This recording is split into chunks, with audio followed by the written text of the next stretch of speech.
privilégio estar juntos, né? E nessa hora tão importante que é a hora da semeadura. A semeadura que é a plantação, né? Aquilo que é falado, que é a palavra de Deus. E a gente ia até tratar de um assunto, mas nós vamos estar mudando, né? Segundo aquilo que a gente tem de coração, nós vamos falar sobre fé. Então, o texto é Hebreus, capítulo 11.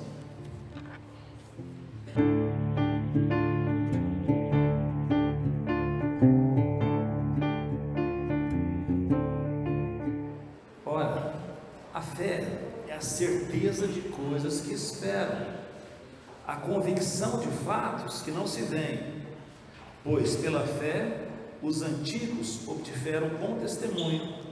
Pela fé entendemos que o universo foi formado pela palavra de Deus, de maneira que o visível veio a existir das coisas que não são visíveis.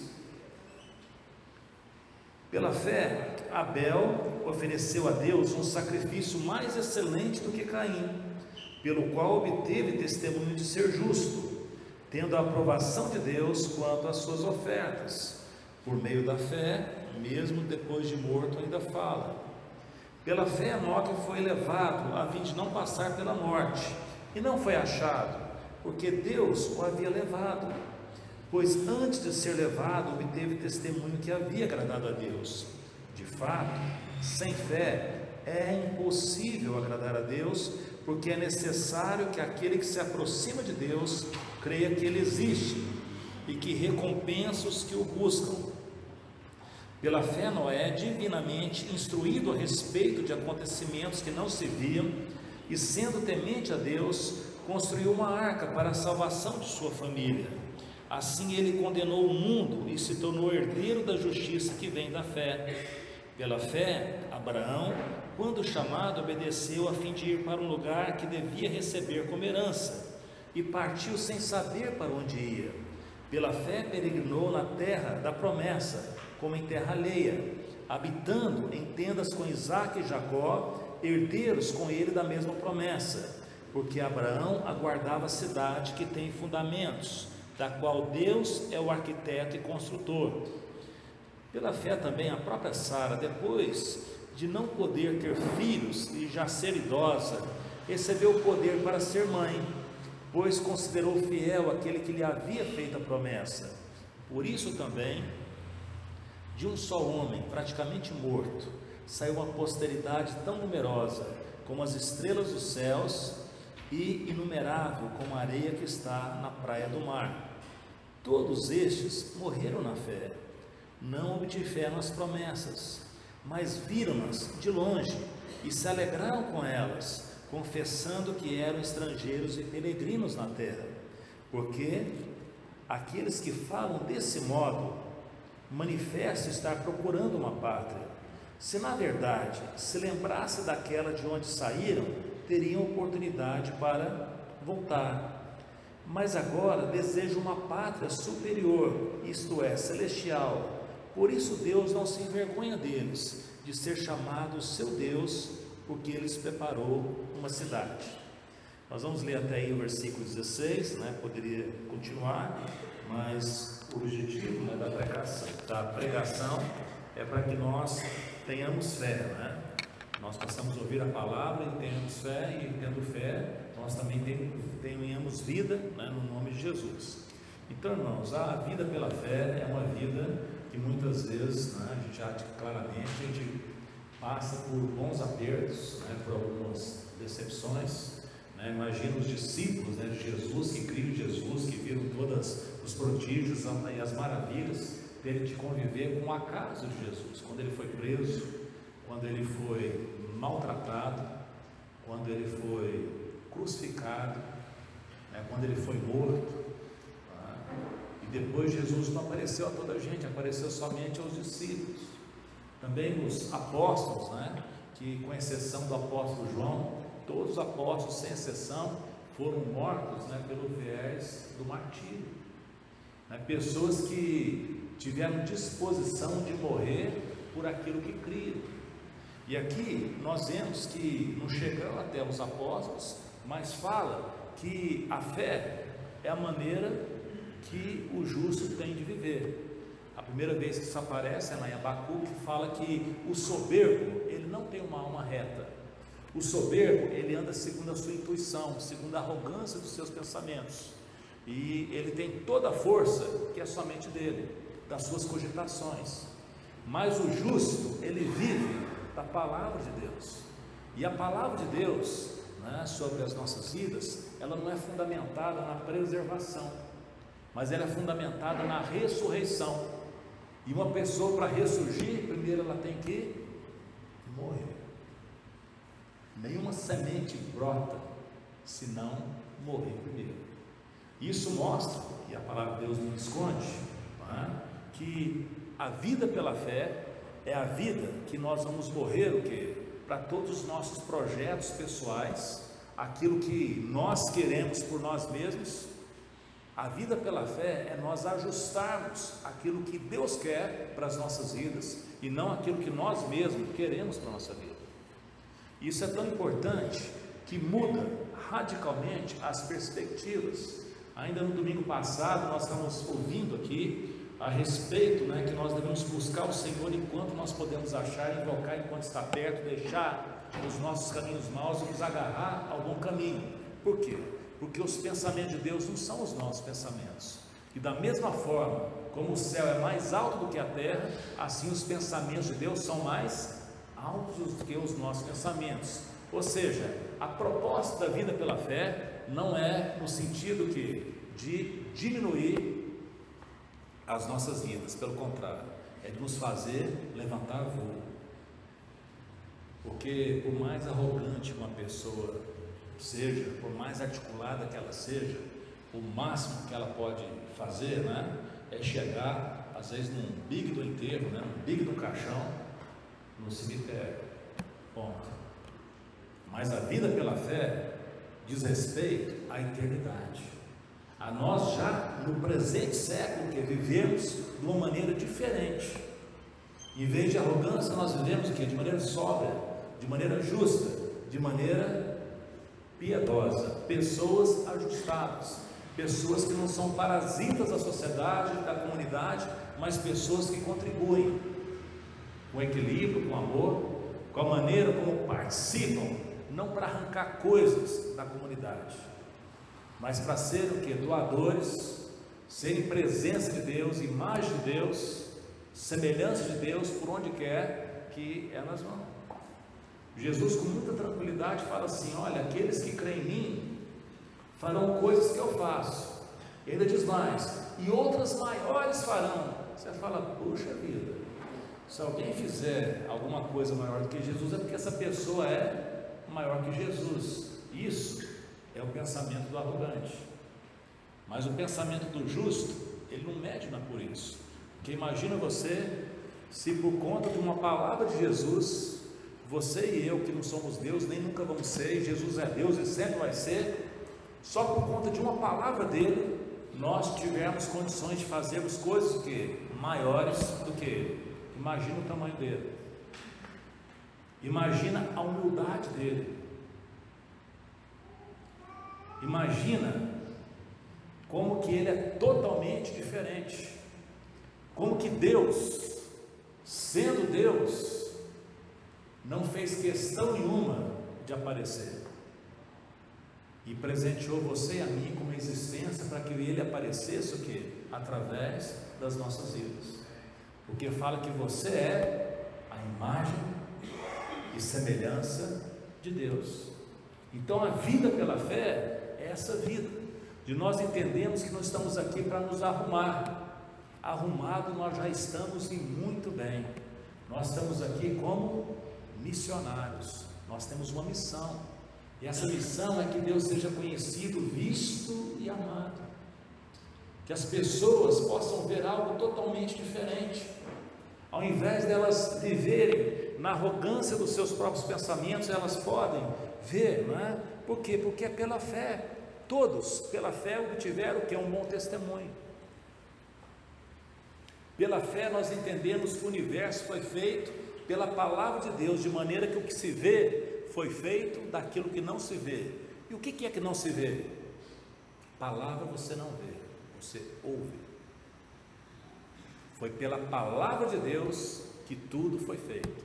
A palavra é tão poderosa que às vezes nós que não somos Deus chegamos num ambiente, soltamos uma palavra e nós mudamos o ambiente. Às vezes nós azedamos o ambiente, às vezes nós alegramos o ambiente, dependendo da palavra que é dita.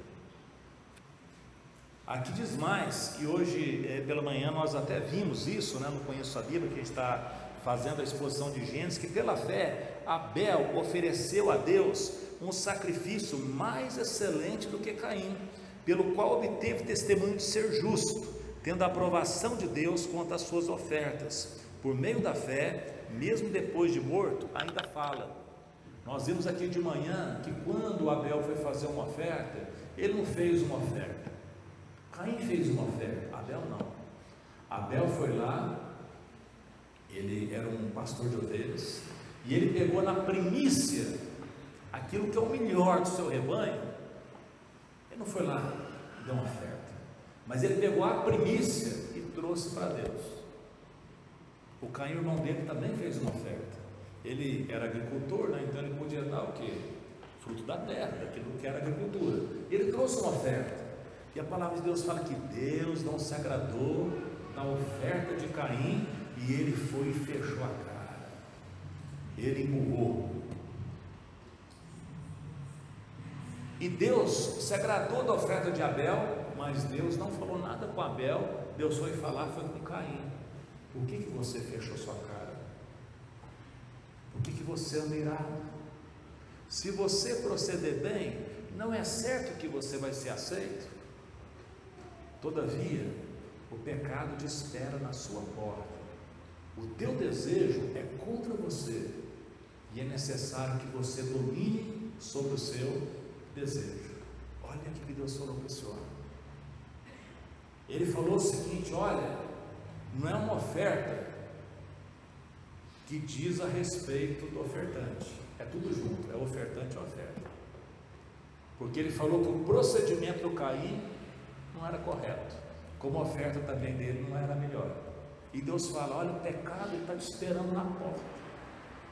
Desde que houve a queda, desde que o usurpador entrou aqui nessa terra, o pecado está o quê? À porta. E o nosso desejo, como o desejo de Caim, é contra nós. E não adianta fazer cara de bonitinho que você nos quer aqui na terra. A gente como te conhece, na verdade, assim que a mãe da gente fala para a gente, não é? A gente sabe das nossas dificuldades, não é? A gente sabe desses desafios, da gente querer tudo errado. Eu já falei tantas vezes aqui, né? Na hora de dormir quer acordar, na hora de acordar quer dormir. Quem não pode comer, quem tem que comer porque está anorexia, não quer comer. Como que a gente muda todas as coisas? Isso é uma coisa, parece que existe uma rebelião dentro da gente, uma manifestação de cartaz. Quero isso agora. Aonde? Dentro de mim. Por isso a Bíblia fala que aquele que se domina é maior do que aquele que domina uma cidade.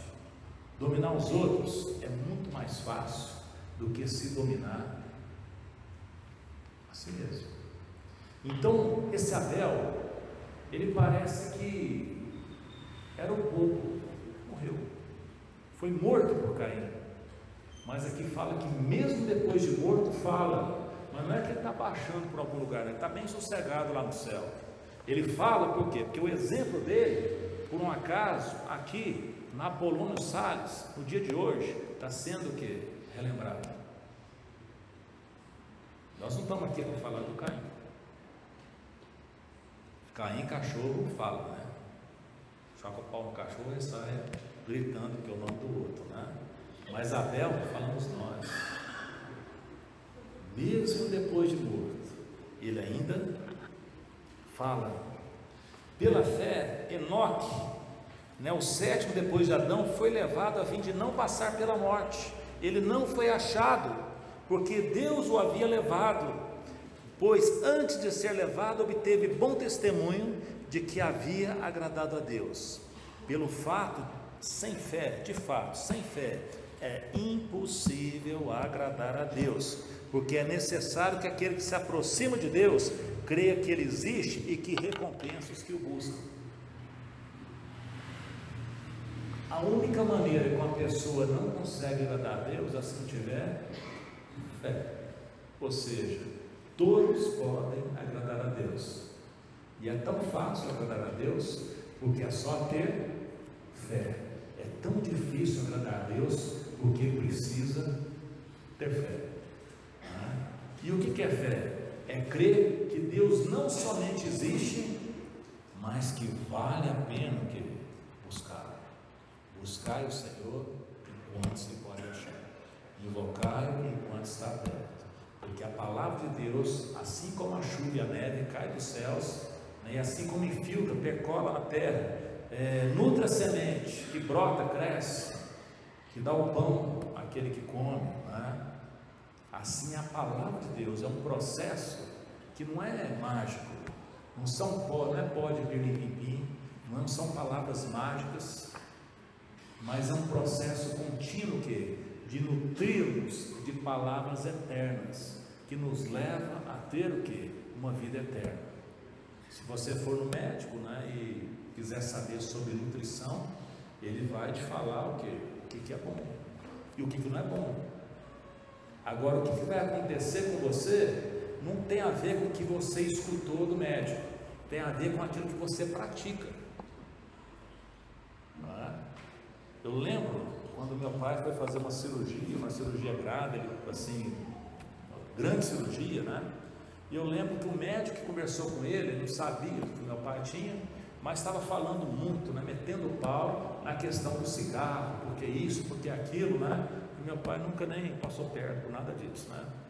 Mas eu lembro que como a cirurgia do meu pai complicou, que era para ser 40 minutos, né? E foram 6 horas de cirurgia, a gente ficou muito tenso, eu fiquei procurando saber notícias. E numa das idas, eu cheguei o quê? No fundo da onde ficava o centro cirúrgico. E aí, no meio de muita fumaça, de cigarro, eu consegui ver o quê? Que o médico estava com o cigarro na mão, é o mesmo que estava falando, não é? Então, não é porque se sabe que se pratica, não é porque se conhece que se vive. E aqui fala que a fé é nós crermos e sabermos que vale a pena, não é simplesmente um conhecimento para expor aos outros, mas é uma vida firmada nessa palavra. Pela fé, continua aqui, então o Enoque era um sujeito que, olha só, andou com Deus. Mas o que tem andar com Deus? Ele andou com Deus, mas o que é? Ele pregou, ele fez, né? Ele fez de um ministério grande? Não, foi que ele andou com Deus, e parece que ele desenvolveu tanta amizade com Deus, que de repente o que? Vamos fazer uma caminhada junto? Aí fala assim: Enoque, ao invés de você voltar para sua casa, vamos para mim, e pronto. Aí ninguém achou mais o Enoque. Por quê? Porque Deus o tomou para si e ele não passou na experiência de morte. Ele deu um testemunho, e por isso nós ouvimos a respeito dele. Pela fé também Enoque, Noé é um sujeito íntegro, justo, no meio de uma geração corrompida. Deus tinha decidido que ia destruir a terra, porque a violência tinha chegado a tal ponto que ele falou assim: olha, eu não vou mais ficar trabalhando com essa gente. Contudo, Noé achou graça diante de Deus, porque era íntegro, era justo, né? Como a mãe da gente, né? Que às vezes a gente fala assim: mãe, deixa eu fazer, porque todo mundo faz. E a mamãe da gente fala assim: mas você não é todo mundo, não é? O Enoque, ele não foi como todo mundo, ele foi diferente, e por conta disso, ele construiu uma arca, e nessa arca foi salvo ele, a esposa dele, os 3 filhos que ele tinha, e as esposas dos filhos, e um big no zoológico. Parece que só entrou lá peixe, baleia, mas o resto tinha tudo lá dentro, né? Tudo que não vivia na água foi, né? Ele teve muito trabalho, ele foi durante um tempo um Adão indoor, né? Não foi no jardim que ele cuidou dos bichos, mas foi o que? Dentro da arca, mostrando que a salvação, quando uma pessoa vai ser para a família. Pela fé, Abraão, quando chamado, obedeceu, a fim de ir para um lugar que devia receber por herança, e partiu sem saber para onde ia. Ele vivia um lugar tão corrompido que quando Deus chamou ele, só falou para ele assim: sai da tua terra e da tua parentela. Para onde? Não conta, porque vai que ele, né? Aí depois vai tudo atrás, não é verdade? Então havia uma necessidade que Deus tinha o quê? De tirar o Abraão do lugar onde ele morava. Para quê? Para que pudesse trabalhar, e foi um trabalho grande, não foi um trabalho instantâneo. O Abraão era um idólatra, o Abrão, né?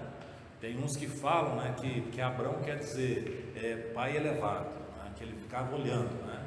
Alguns dizem, né, alguns estudiosos falam que ele era astrólogo, ficava aqui, olhando para as estrelas, né, caçando o destino nas estrelas, porque ele morava numa cidade chamada Ur dos Caldeus, extremamente culta na cultura mundana, e ele foi tirado de lá. Olha, eu estou indo porque Deus me chamou. E quando você vai? Por enquanto não estou sabendo não, mas estou indo. E foi, tá? E parece que o pai dele foi junto, aí depois um pouco o pai dele morreu, depois ele carregou ainda um sobrinho, que foi dando uma peleja danada, até que enfim o que? Ficou do jeitinho que Deus queria, ele e Sara, porque foi a coisa que tudo não era do jeito que foi falado. Então, o que acontece? Quando a gente não obedece a Deus, não quer dizer que a palavra de Deus não vai cumprir, vai cumprir, só que vai demorar, até ficar o quê? Do jeitinho que Deus tinha falado desde o início, e a gente na teima, na comodidade, querendo contemporizar muita coisa, nós vamos o quê? Perdendo tempo, juventude, força, beleza, mas não quer dizer que a palavra de Deus não vai se cumprir. Não tem nenhum projeto de Deus que vai cair por terra, todos eles serão cumpridos, né, à risca. E ele saiu, e aí ele peregrinou na terra da promessa como em terra alheia, habitando em tendas com Isaac e Jacó, herdeiros com ele da mesma promessa. Deus falou para Abraão: Abraão, eu vou fazer de você uma grande nação. Olha, naquele tempo, se você receber de Deus uma palavra, fazer uma grande nação, o que você começa a pensar?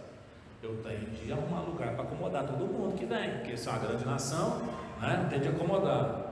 Só que Abraão fez uma coisa que deve nos ensinar. Ele não se atreveu a construir para si uma cidade. Muitos construíram, ele não. Ele preferiu o quê?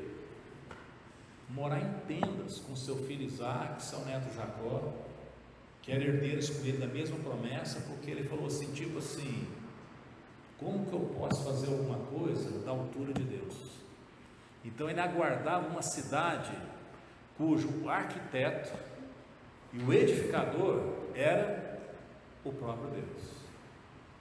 Então eles andaram, peregrinaram, e quem faz isso tem uma consciência de viajante, de peregrino, uma pessoa que não se apega excessivamente às coisas, porque ela sabe que ela não é daquele lugar. Então ela está sempre pronta o quê? E flexível à mudança. E foi isso que aconteceu com Abraão. Ele não foi tipo assim, quando Deus chamou ele saiu pronto, não. Deus foi trabalhando com ele. Ele muitas vezes titubeou, fez bobagem, mas de um jeito ou do outro ele perseverou. E nessa perseverança, nessa luta da vontade dele com a vontade de Deus, quem que foi perdendo? O Abraão. Deus foi prevalecendo. E chegou num ponto, né, que ele já estava tão velho, não é? E a Sara também, esposa dele, já era idosa, e ela foi mãe. E ela foi mãe na hora que não tinha mais nenhuma possibilidade dela ser mãe, e nenhuma possibilidade dele ser pai. Deus foi lá e fez o que não era possível para que eles fizessem. Deus o fortaleceu. Então, essas pessoas, né, que andam dessa maneira, elas confessam que são estrangeiras, que são peregrinas, E todos esses aqui que viveram lá antes de Jesus, eles morreram na fé, eles não viram a concretização que é da promessa, mas eles caminharam.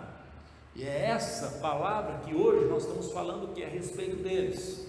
Eles estão lá no céu agora, sossegados. Não vai ficar no céu para sempre, não. Vai ficar no céu até a ressurreição. Na ressurreição, aí eles vão habitar no novo céu e na nova terra que Deus está o quê? Para fazer, aonde habita a justiça. Mas uma pessoa que crê em Deus e ela sai desse mundo, se ainda não chegou o tempo da ressurreição, para onde que ela vai? Para a presença de Cristo, tal qual aquele ladrão, né, que estava perto de Jesus lá e que falou assim: Senhor, lembra de mim, você é morto, lembra de mim quando você entrar no paraíso. Eu falei assim: hoje mesmo você estará comigo no paraíso. Irmãos, eu estou falando isso, e tão longa essa ministração, porque hoje a fé tem sido corrompida. As pessoas têm usado fé no sentido não de mudarem de vida, mas de conseguirem coisas, como se fé fosse uma moeda de troca para fazer Deus dar a si o que eu quero, e não eu mudar para receber o que Deus tem para a minha vida. E isso tem acontecido como cumprimento da profecia que nos últimos dias as pessoas apostataram da fé, elas abandonarão a fé. A apostasia é o abandono, e só abandona quem tem,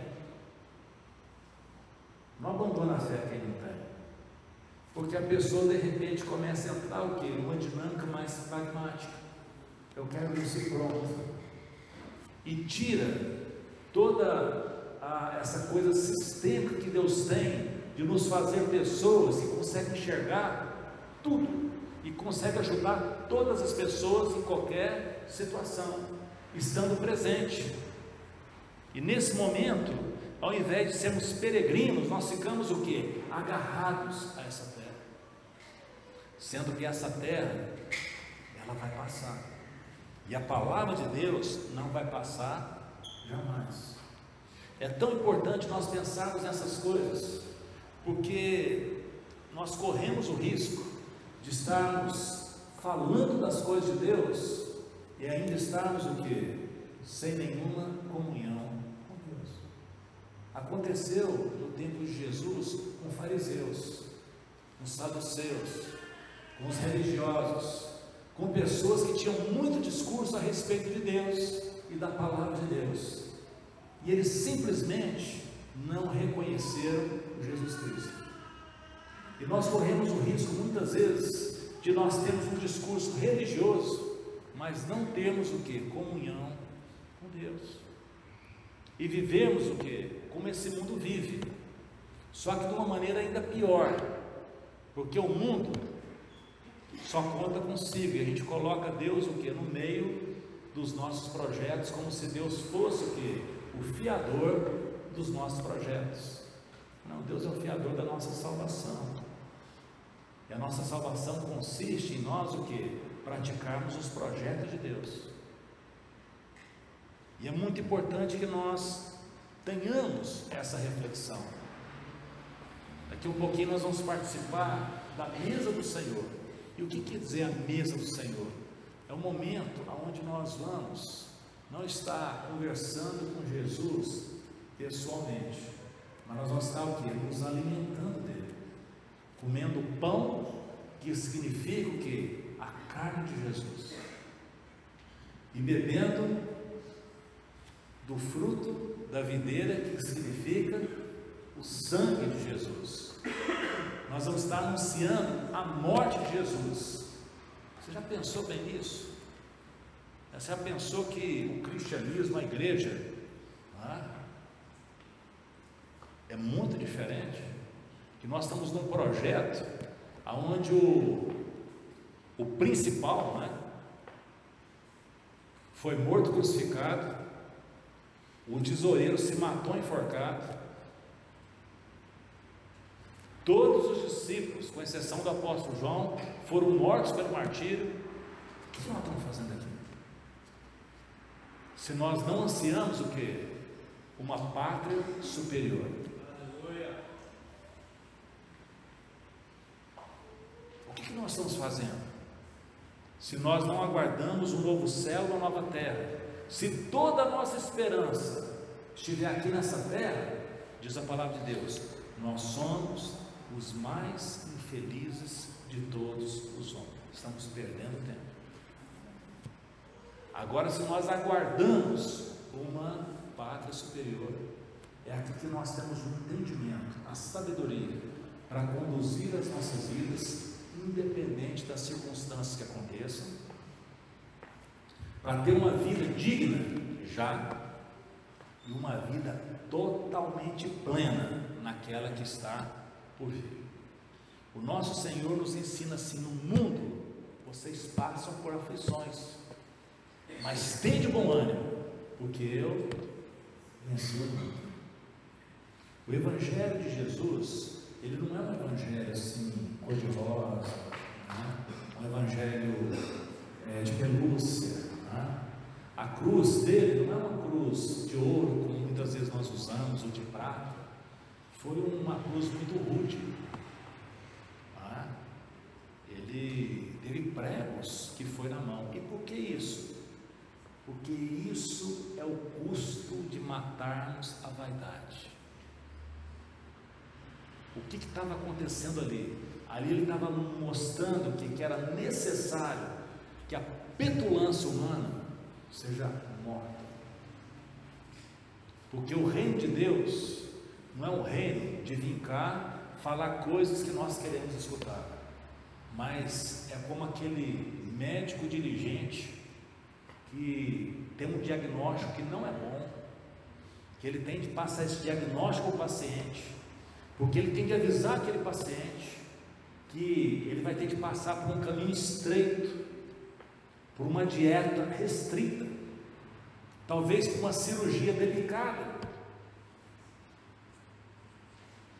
para que ele possa viver. É isso numa dimensão ainda maior, porque nós devemos deixar o que? Os nossos pecados, nós temos de deixar as nossas vontades vaidosas, nós devemos assumir o que? A cada dia a nossa cruz, e seguir Jesus Cristo, sabendo que hora nenhuma ele titubeou, hora nenhuma ele voltou atrás.